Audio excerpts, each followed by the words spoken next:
Hey, only kings staying near me. Just wanted to start it off with that bar. Boy, yo, Scruggs, back at it. Another album review. And this time we are doing the album review for the one and only Nasir Olubin Dara Jones, better known as Nas. Yes, I got my shirt on. We here to talk about the new album, King's Disease Deuce, #2. Now, let me start this off by saying this. This is the well. Let me go back. It's very seldom in music or movies that a sequel to something that was to a great movie or a very good movie or album. It's very seldom. I've even heard this with marriages. I don't know. I've never been married. It's very seldom that the sequel lives up to being as good as the original or even better. And I think we may have achieved this with King's Disease 2. I'm not gonna say it's better than King's Disease 1 because I haven't sat with it long enough. I haven't listened to it enough times to really put it at that level. But I would say the early reaction to it is at the least it's as good as King's Disease 1 with a chance to be even better. Now, I'm not the type of person when I do reviews that break down song for song. That's not how I like to do it. I like to just do a general overview of some key points that strike me. So the first thing I'll say is what Nas is doing. It's not even. I don't even know if this is being. This is not even subjective. I think this is objective statement I'm about to make. What Nas is doing has never been done before in hip hop. So if we go from Nas's first time on record, which was 1991, Live at the Barbecue, we are now in 2021. That's 30 years. There's been no other rapper yet, not to say it won't be in the future, but there's been no rapper yet that 30 years after their first appearance on like an official record, it still has this much relevance and it's still this good and it's still this refreshing, if that makes sense. You know, I love Rakim, I love KRS One, Wu Tang, I love all them people, Big Daddy Kane. But none of them have had a run that has lasted this long. None of them have had a run that I could say has been this good as far as putting out an album. Has been this good this far into their career. The closest one would be Jay-Z. But if we go Jay-Z, I believe Jay-Z's first time like on an official record that was put out was maybe 93. I'm not sure exactly when it was. I think it was 93 or 94. So maybe we could say Jay-Z at some point, but Jay-Z hasn't put out an album in a couple years, first of all. And for him to reach that 30-year mark, he still has a few more years to go. And then he still has to actually put out an album, actually two albums that are really this good. So I'll say that first of all. I actually made some notes for this. I usually don't even do notes. So the first thing I was speaking to Jay-Z and Kanye, and we'll get to Kanye, something else I got to say about Kanye, we'll get to at the end of this. I'll say for Nas, this is the most Kanye Jay-Z level of confidence, of self arrogance, I'm that dude, I'm that man that I've ever heard Nas. Not to say they've made better music. I'm just saying, as far as an album where I got the sense that Nas is letting you know, like, yo, I'm that dude. It's undebatable. It's undeniable. I don't care what anybody say. My legacy is set, and I'm gonna talk my shit, and you just gotta bear witness to it, and you gotta salute, tip your hat, or whatever, if that makes sense to y'all. Because I think that's something Jay-Z and Kanye and T.I. also. I think Jay-Z, Kanye, and T.I. are probably the three prime examples of dudes you could hear in their music. Even if it ain't good music, you could hear in their music how they feel like, yo, I'm the man, and you should bow down to me. You should recognize my greatness. Nas has usually been, even in his greatness, usually comes off a little more humble than they do, even though he still has, express how dope he knows he is. But this is the first time I've really seen him, or I really felt like he was letting like, yeah, I'm that dude. And one of the lines on, I forget which song it was. It might have been I can't believe, I don't know if it was Store Run or Rare. I think it was one of those two songs. He says a line on there. He says, when you talk about me, put me in the same. This is not the exact words, but basically put me in the same category as Mick Jagger.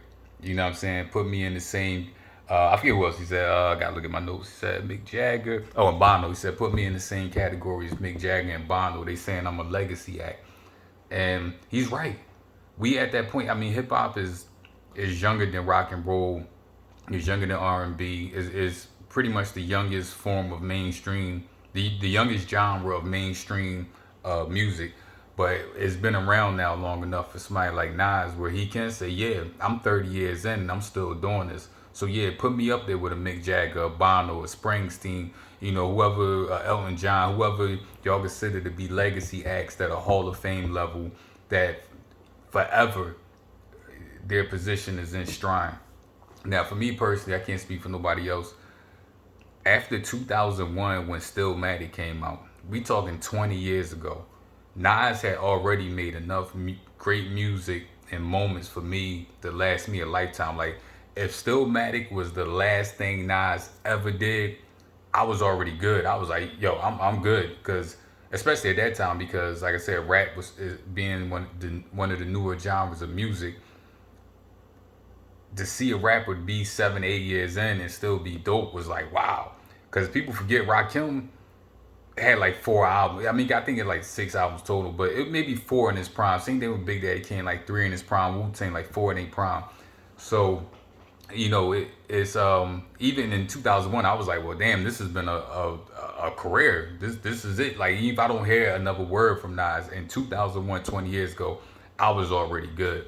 So for me, truthfully, these last 20 years and these last albums and features and verses and everything the last 20 years really just been a big, huge, beautiful thing of icing on a cake that was already solidified as being, extra delicious.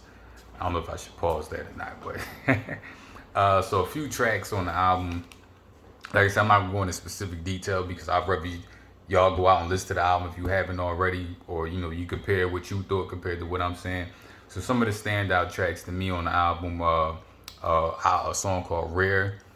I like his cadence. He's kind of doing that, a little bit of that Migos triple. I don't know what it's called, that triple flow syllable thing. And I like when Nas go into that different flow bag, and then the beat switches up, and then he goes into more of a normal Nas flow. Death Row East, the Tupac, Nas, West Coast, East Coast beef. All these years later, it's still a topic that intrigues a lot of people, especially somebody like me that lived through it, and maybe even to the younger generation that didn't live through it, and they're being introduced to all this via YouTube and and social media, things like that. So I dig Death Row East, how he went into some behind the scenes things that went on between him and Tupac. EPMD, one of the most talked about songs on the record. I think it was dope that Nas brought out EPMD. Now, if you see, this is actually a remix because they had him and Hit Boy had put out another song called EPMD earlier in the year, which was fitting because if you ever notice with Nas and Hit Boy, they wear a lot of bucket hats, and EPMD was kind of known for the bucket hats, more Parrish Smith than Eric Sermon, I think. And it was dope to hear EPMD on something new. I had never heard EPMD with Nas. And of course, the big feature on there was Eminem. For years, we heard Jay-Z and Eminem do Renegade, which is a classic. And actually, a classic line came from that when Nas said, Eminem murdered you on your own. You know what I mean? So I was like, man, I hope Eminem don't murder Nas on his own, because how crazy, how much karma and how ironic that would be. I've heard mixed reviews about Eminem's verse. I like Eminem's verse. It was a bit lengthy, can't even talk. A bit lengthy. It was kind of long, but I liked it. It wasn't the greatest M verse I've ever heard. But again, Eminem is another person to be out this long and can still be relevant and lyrical. So I really dug that, and it was just good hearing Nas, EPMD, and Eminem all on the same track because I'm a big fan of all those people. And I think you gotta give Nas credit too, because I'm sure he could have cut that verse down some, but he didn't let his ego get in the way. He said, even though it's my song, it's my album, Eminem verse is like twice as long as mine and like 4 times longer than EPMD's, but I'm gonna put the whole verse on there because that's M and he deserved that respect. So that was dope. So far, I say my favorite song on the album is Store Run. The way the beat is, the topic, his delivery. I really dug Store Run. Moments is one of those things I think, especially for older cats, you'll enjoy because it's really reminiscent. And I think we all, as we get older, especially after you've been around for a while, you start thinking back on memories, things that happened in your life, the good times, the bad times, and that's kind of what Moments go into. Another one, maybe my second favorite song, and I haven't heard really too many people talk about this, is Brunch on Sundays, which is more of a feel good, brunch on Sunday, self-explanatory. And I guess because that's maybe the most popish sounding song on the album. Maybe I haven't heard as many people talk about that, but I don't know if I've even had brunch on Sundays before personally. But the way it sounds like some rich man, enjoying your Sunday, your day of rest, relaxing, getting some food. It's a feel good song. I like it. Another one of my favorite songs on there is Nas is Good, which is basically, to me, it's like him wrapping it up. Like, I've been through a lot and accomplished a lot. And at my point in this life, from my career, my family, my health, my music, my business adventures, Nas is good. Like, if y'all wonder how I'm doing, Nas is good. That's how I took that one. So those are my favorite songs so far on the album. Like I said, it's still new. It's only been out a few days. And personally, I come from the era where you sit with an album, especially a Nas album, because of the lyrics. I don't catch everything. I think I've listened to this album all the way through 4 times now. But usually with a Nas album, especially a J album, people that are more lyrical, it usually take me a good month of sitting with it and listening to it. I start to me, albums are the best when I start knowing the lyrics, like memorizing the lyrics, and I could rap along to it. But this, the era we live in now, a month from now, a month in today's time is like for like a year in today, and for like how a year went past in the 20 years ago. So doing this review, really sooner than I really can give a thorough breakdown like I want to. But hey, this is the world we live in. Everything is fast, fast, fast. The world is turning in New York. Truthfully, everything moved quick. Like I said before, 30 years in to be still rapping and feel passionate. And I got to give a lot of that credit to Hit Boy because, to be honest, I didn't even know who Hit Boy was. I'm sure I heard some of his work. I think he did a lot with Big Sean and some other artists. So I'm sure I heard some of his music before, his beats before, but I didn't know much about Hit Boy until the first King's Disease album. And I don't know. I know Nas, when he put out Lost Tapes 2 a couple years ago, said he had a whole album with RZA, had a whole album with Swiss Beats that was sitting in the cut that they never released. And I'm guessing Nas, even though he's friends with them, maybe he just didn't feel like those was the albums to put out. And maybe Hit Boy, I know Nas said he went to him just to get a beat originally, and then he just never left the studio. And here we are 2 albums later. So I don't know what Hit Boy did.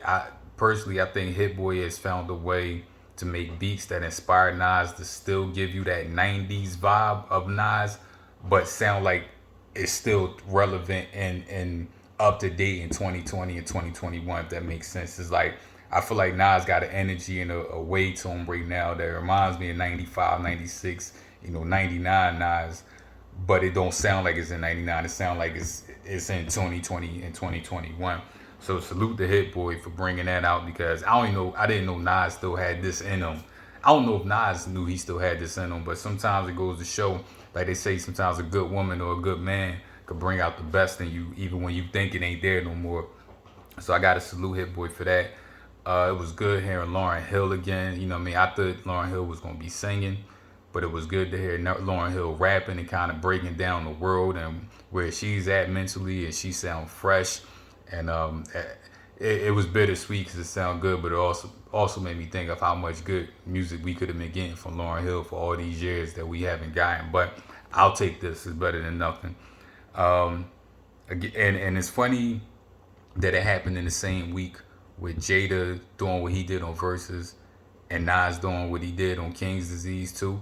I think both of them are so comfortable now and so in their bag now. Like, yo, we legacy acts, but we still relevant. There's nothing nobody can say to take away what we've accomplished. Bow down, we wearing it on we saying it with our chests out, and you just gotta respect it. And that's the vibe I got from Jada and Nas in the same week. So salute to Jada, salute to Nas. I already did the Dipset Locks review.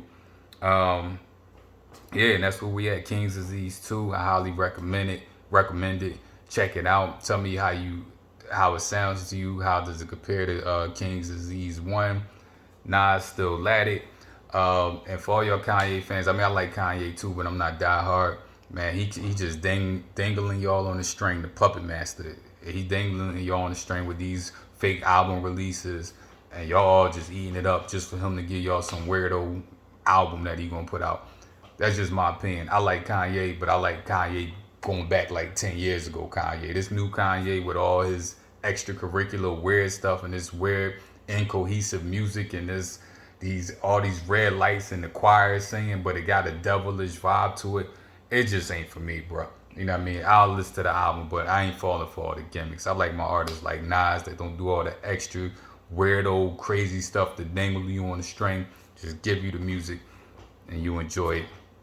Just want to throw that in there about Kanye. So anyway, King's Disease 2, leave a comment. Please hit the like button. Let me know what you think. Your boy Yo Scruggs. We out.